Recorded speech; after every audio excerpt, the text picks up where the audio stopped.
What's up, guys? Jacob Sipkin here with TZ Strength, coming at you from TZHQ in Southern California.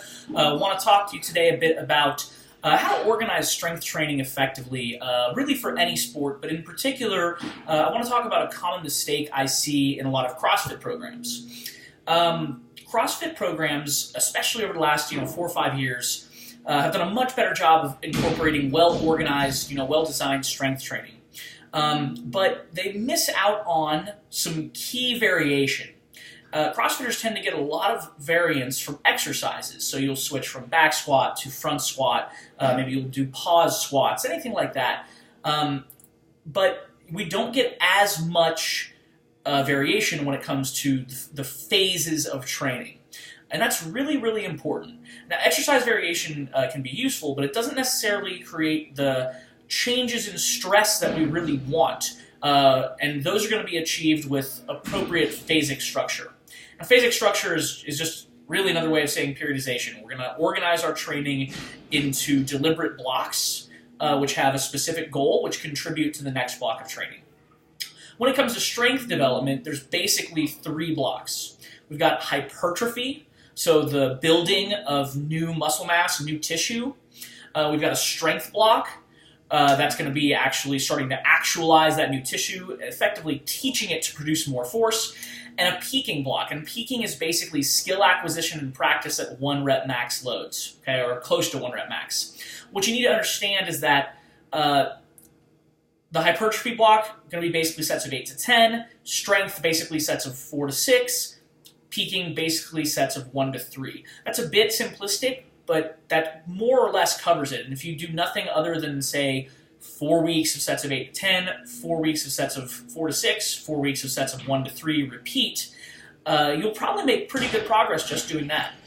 My observation of a lot of CrossFit programs is that they do a good job of developing the strength structure.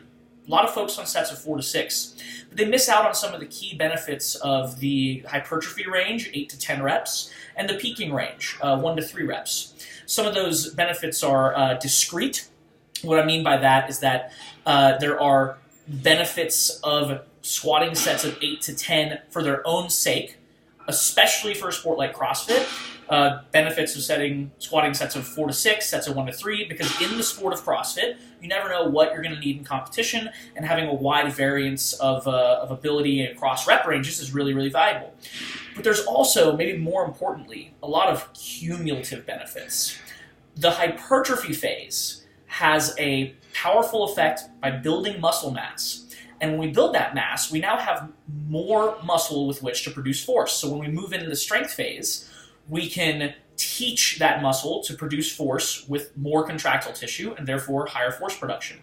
Finally, moving into the peaking phase, the thing to understand here is that moving true maximal loads is a unique skill. It's psychologically and physiologically different than squatting with sub-maximal weights. So when we move into that skill acquisition phase, we're actually taking the time to practice moving maximal loads or very close to maximal as a skill.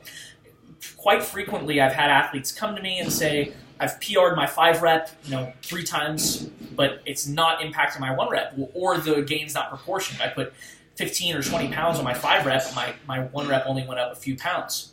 And really, really often, what I'll find is that they trained up to that 5 rep, they hit a PR, and the next week they immediately went to try for a 1 rep max. So by not incorporating this phasic structure, CrossFit athletes are missing out on those benefits of training those rep ranges for their own sake, but also missing out on the fact that it leads to larger and more predictable gains in strength over time. You build the base with hypertrophy, and you start to actualize it with the strength and peaking blocks. Again, very straightforward. Sets of 8 to 10 basically for hypertrophy, sets of 4 to 6 for strength, sets of 1 to 3 for peaking. I'd say for most intermediate CrossFit athletes, you need roughly a 1-to-1 ratio of hypertrophy and strength, and maybe a little less on peaking. For example, if you have a 12-week macro cycle, you could go 1-1-1, 4 weeks of 8 to 10, 4 weeks of 4 to 6, 4 weeks of 1 to 3. If you have a slightly longer macro cycle, you could go, let's say you have 16 weeks, you could go 6 weeks of hypertrophy, 6 weeks of strength, 4 weeks of peaking. pretty basic. Newer athletes may benefit from more hypertrophy, a little bit less strength. Very, very advanced strength athletes sometimes need multiple peaking mesocycles or longer mesocycles in general for that. I don't think most athletes competing in CrossFit are likely to reach that level of their own strength potential that they're going to need long, extended or multiple peaking blocks. The most I would do would be maybe make a peaking block a little bit longer, but the most important phases are going to be the hypertrophy and strength, and then spending a little bit of time with the skill acquisition of moving maximal weights. This works regardless of what your exercises are. My kind of big bang for your buck exercises when it comes to strength development for CrossFit are back squat, push press, and deadlift. We do some variation. We'll work in pause squats. We'll work in some other pressing exercises, maybe stiff leg deadlifts or deficit deadlifts. But more or less year-round, my athletes have those 3 lifts in their programming.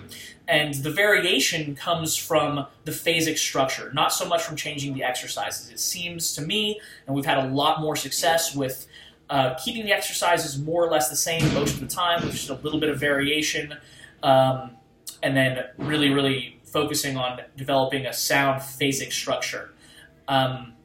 Accessories are fine, and for particular athletes, you might need to do different exercises or have more variation, but generally speaking, varying the phasic structure has been the most beneficial thing for TZ strength athletes.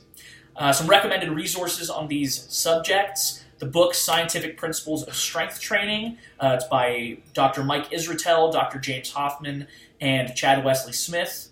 You can get that from Juggernaut Training Systems. That's a great book that covers all about the science behind strength training, including a section on phase potentiation. Chad Smith, one of the authors of that book, recently did some great videos that you can check out also on the JTS YouTube channel about these scientific principles of strength training. And for a general kind of overlook of this type of fitness sport programming, you can check out my book, Fitness as Sport, Theory and Practice, also available from jtsstrength.com. Thanks for watching, guys.